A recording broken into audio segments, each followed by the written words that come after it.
Yep, I know what you're thinking. I, Sam Valentino, private toon detective, have indeed heard the news that MeTV Toons is going to start airing Terrytoons shorts in November. You may have heard me discuss a bit about the Terrytoons before. Originally created and headed by Paul Terry, these were fairly low-budget theatrical shorts produced from 1930 to 1968, featuring characters like Mighty Mouse, Heckle and Jekyll the Magpies, Gandy Goose and Sourpuss, Oil Can Harry, Deputy Dog, and Dinky Duck. Distributed by 20th Century Fox. And Paul Terry was proud of these low budgets. He often said that when comparing cartoon studios to big department store chains, Walt Disney was the Tiffany's in the animation business and Terry's studio was the Woolworths. Well, when Paul Terry retired in 1955, he sold the studio to CBS. And then they overhauled the studio to be almost something like a Renaissance animation house, headed by Gene Deitch, going for a more UPA-ish approach, and mostly utilizing new characters like John Doormat, Gaston Le Crayon, Silly Sidney the Elephant, and Clint Clobber. Yes, this is the real Clint Clobber, the superintendent of the Flamboyant Arms apartment building. Not the big grumpy guy Gene Deitch later came up with for his Tom and Jerry shorts in the early 1960s. Even though he looks kind of similar, that's a very different character. Additionally, Silly Sidney was parodied in the 1990 Tiny Toon Adventures episode Who Bought Bugs Bunny as Sappy Stanley, based on when Sidney's only cartoon nominated for an Academy Award lost to Nighty Night Bugs, and voiced by comedian Jonathan Winters and designed by none other than John Kricfalusi.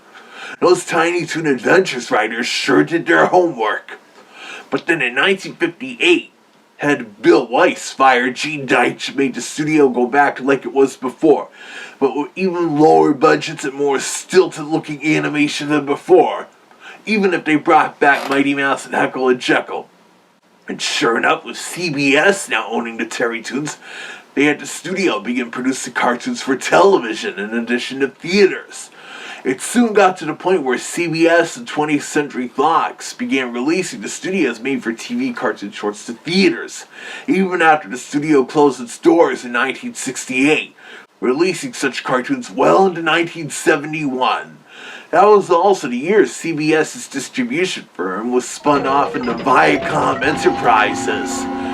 And then this is where things began to go downhill. Despite there being two Mighty Mouse Saturday morning revival shows, one produced in 1979 by Filmation, and a more infamous one produced in 1987 by Ralph Bakshi, the Terrytoons pretty much disappeared from American television after the USA Cartoon Express block stopped showing them in 1995. Even Viacom's own kids network, Nickelodeon, never showed interest in the Terrytoons, even turning down a Nicktoons pilot Jerry Beck produced in 1999, Curbside, with an attempt to rejuvenate the characters. The only time I know anything Terrytoons related aired on TV after 1995 was when TV Land's short-lived Super Retrovision Saturdays block in 1999 reran the Filmation Mighty Mouse and Heckle and Jekyll series. This is because generally Viacom, now Paramount-Skydance, generally seems to only care about more modern animation from since at least the 80s.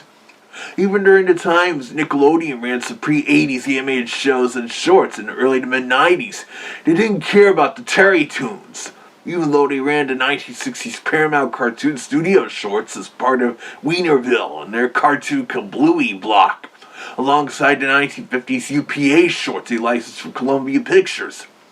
But MeTV Toons preparing to air the Terrytoons likely stems from when they made a licensing deal with Paramount-Skydance to air the 1987 Teenage Mutant Ninja Turtles animated series that started airing there last month, along with the Filmation Star Trek animated series, being the first Filmation show on the network no less.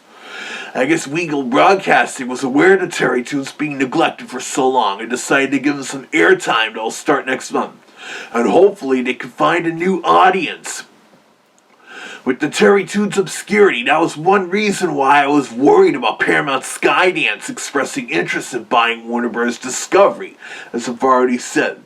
fearing they'll do the same to the Looney Tunes and many other legacy Warner Bros. Properties in favor of focusing on their more newer stuff like SpongeBob and South Park.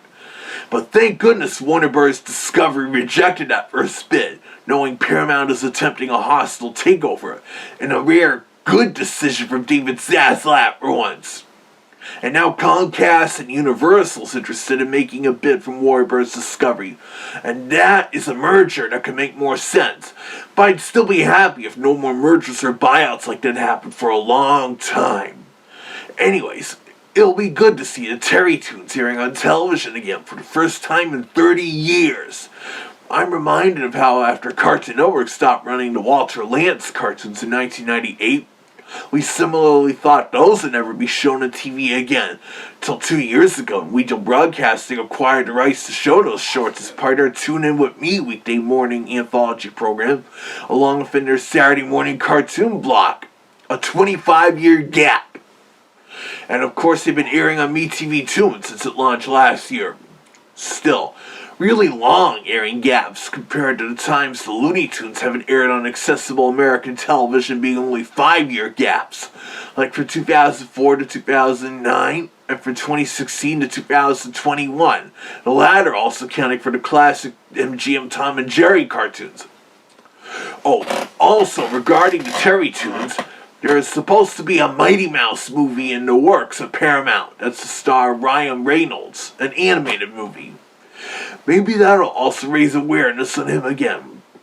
Additionally, in the meme circle, there's a bit in the 1939 Terrytoons adaptation of The Three Bears that spawned a meme in 2018.